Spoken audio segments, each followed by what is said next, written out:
Hey everybody, this is Retrokid Reviews, double doing videos as of this recording, probably like a Friday or something.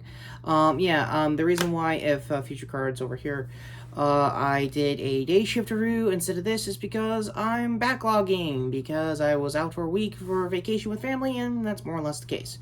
So, like I said in my non-spoiler review, go to that also, by the way, of She-Hulk Episode 1, it's pretty good. The effects are a little different, obviously, since the trailers, everyone was making controversies about that, stupid people wise, as far as other channels go. More professional channels that I've actually seen, the first 4 episodes, I only got the one because I don't have any press credentials, yada yada yada. They think it's good. It is basically going to be a 30-minute plus, lawyer / comedy show that obviously this was geared toward to. Just realized after doing double reviews today of all days, at least recording wise, I forgot to do my lighting. It's been a while. In jokes aside, let's get to what I hopefully is probably going to be the umpteenth person saying something positive about the show.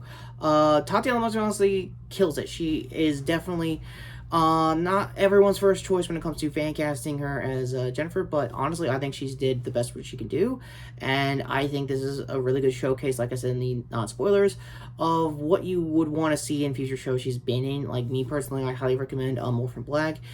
She has been used to semi-CG stuff when it comes to double taking and being other persons, because she had to put like I think 9+ clones total. So yeah, for this episode, it was mostly, like I said, a very origin heavy kind of stuff. She does actually beat, surprisingly, Ryan Reynolds and actually Deadpool to the punch as far as MCU goes when it comes to breaking the fourth wall.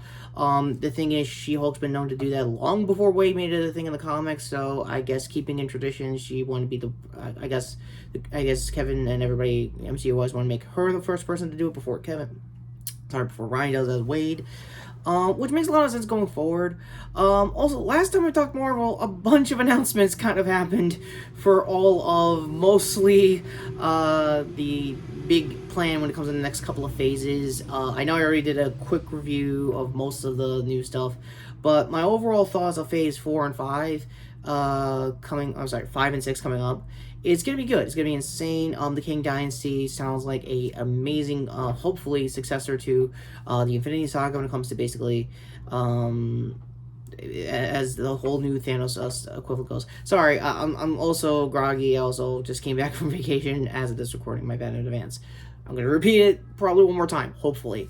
For everyone who's were bleh about the whole She-Hulk CG. Like I said, the effects does get better. I do also want to remind you that yes, it probably took a lot of sleepless hours for these animators to do their best, and if anything, if they have a union, they better have one now. That being said, should you see this show going forward? Yeah, I'm not going to spoil every single joke here. However, there have been some in-universe, I guess, fandom also theories about Captain America. It's not as crazy as probably some reactionary guys are going to say. It's actually not bad. It's actually funny. Also, Tatiana mostly does a great job with the delivery for the punchline, so give her that as you could. For Mark Ruffalo's Hulk, this is probably the most you're going to see with Professor Hulk version of him since, God, I want to say maybe Endgame, maybe even all his appearances combined. Like, I know it's only 30 minutes, but he is taking the bulk of this episode trying to explain how to be a Hulk, how to do this, how to deal your rage, but mostly when it comes to the anger part of being a Hulk, yeah, Jen basically has it down, because I don't know if you know, she's a woman who has seen people do stupid shit to her around her and have to control that rage on a daily basis long before you're getting these powers. I mean, I'm not a woman, I'm a guy, but I kind of relate to it, having to keep that kind of anger at bay, and even more on a 24/7 basis, just simply existing. I know that was a line from the trailers, but yeah, kind of makes sense as far as controlling it, like turning on and off the Hulk part of her. And that's basically it. I guess the bookends for this episode was basically setting her closing statements for, I'm assuming, a court case that's gonna happen later next week, and going into set closing arguments with a fight, MCU style fight scene with Titania. One of actually She-Hulk's actual regulars. Is not just like a mirror match. It's actually there's more weight to it. It's not just a mirror match. The closest to mirror matching was basically Bruce and Jen fighting in I think the last 20 minutes of the episode. So that makes a lot of sense. But yeah, it's a good showcase of what she can do. She's not as, like, creative with her Hulk powers yet, like Bruce was later down the road throughout multiple phases of the MCU. There was even callbacks to his first Incredible Hulk movie when Edward Norton had that for one whole time. Yeah, I guess in Hulk casting, he might as well be the George Lazenby of the place.